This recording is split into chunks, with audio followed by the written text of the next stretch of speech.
Why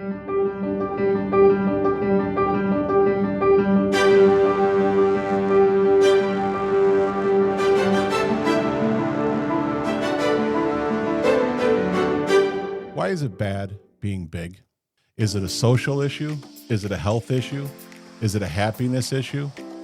Like, what is the problem with being big? To her, being big is inherently unhealthy.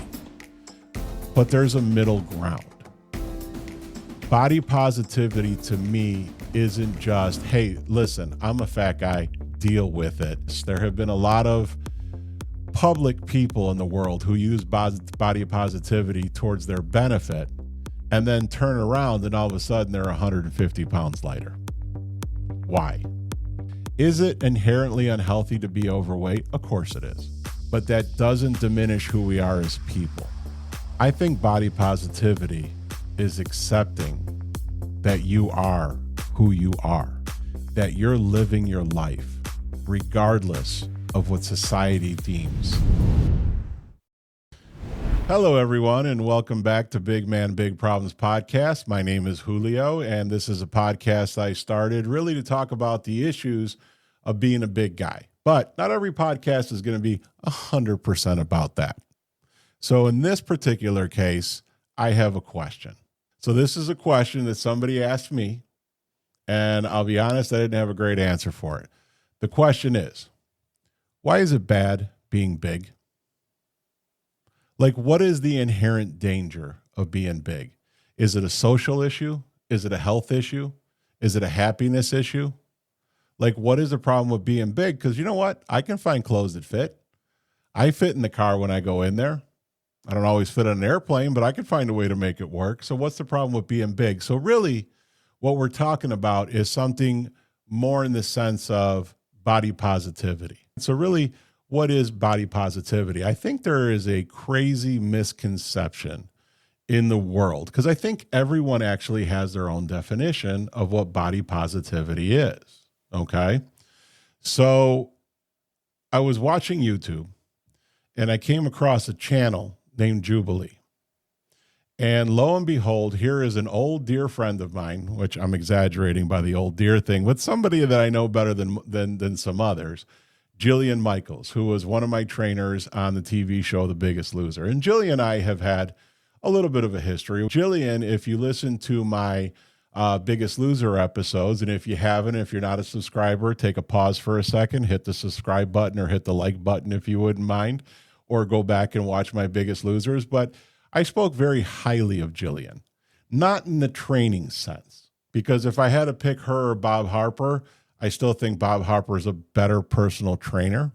But when it came to trying to understand us as individuals, that's something that, well, maybe more off camera than on camera, that's something that Jillian really focused on.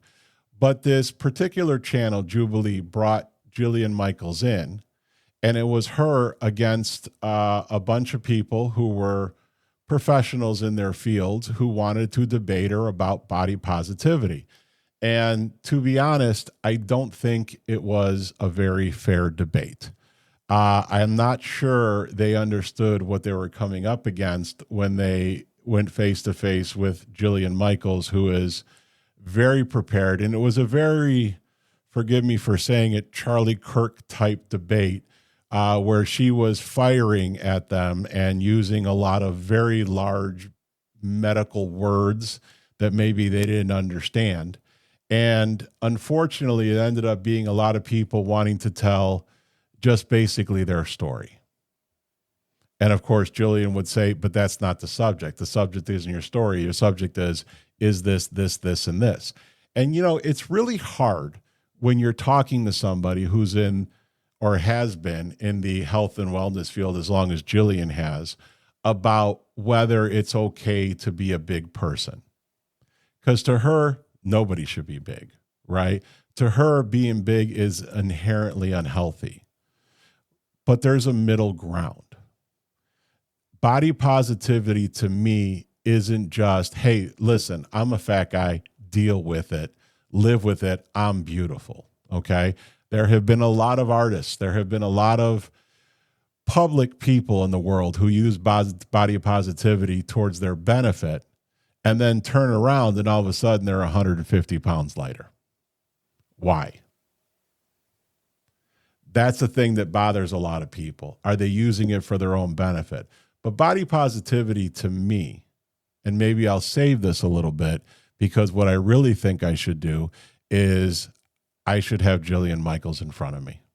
I think what needs to happen is Jillian and I need to sit face to face and have this conversation from somebody who she has trained, from somebody who she saw go from 407 pounds to 227 pounds in 6.5 months, who, when she saw me at the finale, did not recognize me and thought I was somebody actor they brought in for some sort of issue in the finale. That's who she should sit in front of him, because she says very proudly in this whole thing that 35% of her contestants were able to keep the weight off, which means 65% of us failed, which I still think is a pretty large number. But we not only failed, we failed spectacularly.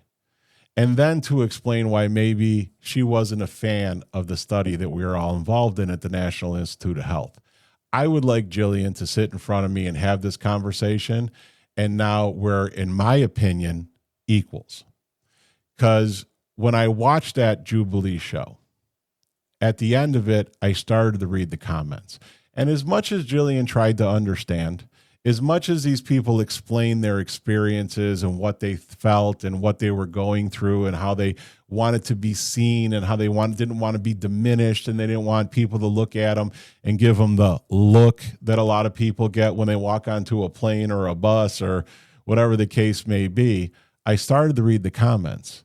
And I stopped reading at some point because every single comment in that Jubilee was making fun of the big people. Every one of them was telling them how ridiculous it is. Now, somewhere in this whole thing, Jillian said that 71% of Americans are considered obese. So why are only 29% who aren't obese are the ones watching this Jubilee and then just making fun of all the big folk? Like, why is that? Why aren't people like me watching this and trying to understand and trying to learn? What makes us sit back and not care? Right? When The Biggest Loser first came out, and I'm sure a lot of you are going to agree with me, I didn't watch the first season. I didn't watch the first season because I thought what they were trying to do is just make fun of big people. That it was about watching big people suffer. That it was about watching them fall. And I'm not sure that it wasn't actually a little bit about that. I think they had intention of making it a show of watching this person regain their life in some way. But I realized soon after that there was an equal amount of people who just really wanted to see a fat person fall on a treadmill. Either way, it sparked something in America. But here we are, how many years removed, 16 years, we're more obese now than we were back then. We're more obese now than we were in the late 70s when they started to say that fat is not your friend. And the diet frenzy happened. And all of a sudden, Jane Fonda was making videos and people were jazzercising and doing aerobics, and yoga is a big culture, and all these mega gyms sprouted all over the place. There's health food wherever you want to find it. There are places that will prep meals for you and send them to your house. Yet we sit here more obese than we ever were. That's what I want to talk to Jillian about. Is it inherently unhealthy to be overweight? Of course it is. But that doesn't diminish who we are as people. So I said earlier that there is a misconception when it comes to body positivity. But that misconception is not just with those who are on the outside of the argument and looking in. That misconception also comes from those who are championing the body positivity movement, because it means something different to every one of them. Some of them really just want to be heard. As I'm watching this whole episode with Jubilee, person after person came up and they wanted to tell their story. But it felt to me a little bit like they were going to therapy. You ever notice, if you've ever been to therapy, you spend the first 2-3 sessions talking about everything that happened to you in your life because you want someone to blame. You want someone to be at fault other than you.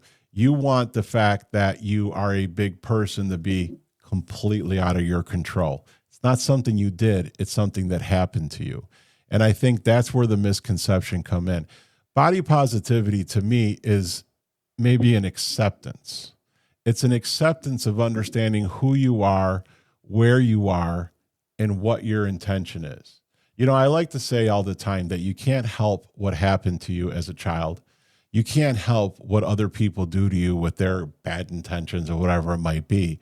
But you're able to, as an adult, make a decision to not let it affect you. And that's body positivity to me. We get, and if you're big people and you're watching this, you're going to understand. If you're not, you're going to struggle with this part. But you get when people look at you a certain way. You get when situations are in front of you that are not meant for you. A waiting room, a seat on a bus, a seat on an airplane, a chair in a restaurant. You get when these things aren't made for you. And it makes you feel what? It makes you feel less than. So a lot of people like me are sitting at home, watching TV, eating something on the couch, drinking a Coke, whatever the case may be, and they're watching life go by. They're watching other people have fun and saying to themselves, I can't do that, right? See, now that's body positivity to me. It's the fact that you can do those things. You can be happy. You can go into the world. So I've been to many a gym, and I've been to gyms thin, fit, halfway in between, very unfit, very overweight. And, you know, you're going to get looks from people. People are going to stare at you, okay? But believe it or not, a lot of those people who are actually at the gym are not being judgmental of your size because they see that you made a choice. You made a choice to come to the gym. So you're making a choice to be in the world. You're making a choice to try to be healthier. My mother famously, back in the 80s, at a new mall that they opened a woman's workout world, and she wanted to go. So my dad got her a membership. She went there, and she went there religiously. But then months later, she hadn't lost any weight. In fact, she actually gained a little weight. My mom was never a big person, but she always liked to look good, you know. And we couldn't understand why until we realized that the woman's workout world was at the back of the food court. And in the front of the food court, they opened the new, which was brand new back then, waffle ice cream cone ice cream place. They made the waffles fresh, made them into a cone, put in the scoop of ice cream, and my mother had a sweet tooth like none others, and she could not resist a waffle cone. But I got to tell you something. She was happy. Body positivity. You don't have to be thin to look good. You don't have to be thin to be happy. You don't have to be thin to go in the world and make your mark and enjoy your life. I'm doing this until people get the courage to come on here and talk with me. So have the courage to put a comment in the comment section. I'll answer the question. I'll answer it honestly. But what I really want to do at the end of the day is I want Jillian Michaels to stand in front of me, and I want to have this conversation with her because I want you to hear what she has to say.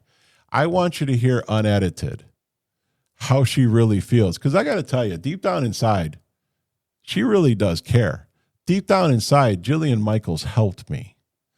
And I know that there are a lot of people out there who like her as much as hate her because of the way she was. But deep down inside there's a person who really, really understands. We just have to do it in a way where we can reveal the truth. So what is my definition of body positivity? What do I believe? I think body positivity is accepting that you are who you are. And whether you're heavy or whether you're thin or you're somewhere in between, that you're living your life regardless of what society deems as a good shape or a good body or the right way to be. Because, you know, we're not all built the same. We're not all blessed in the same area. But because you're not blessed in the area of physique doesn't mean you're not blessed in other areas. And don't let one exclude you from the other. That is what body positivity to me is. I just want to be a voice for everyone else out there. I want to stand up for you guys. So thank you for listening. Continue to watch on YouTube. You could listen on Spotify or Apple Podcasts. Hit the subscribe button, hit the like button, and we'll see you next time.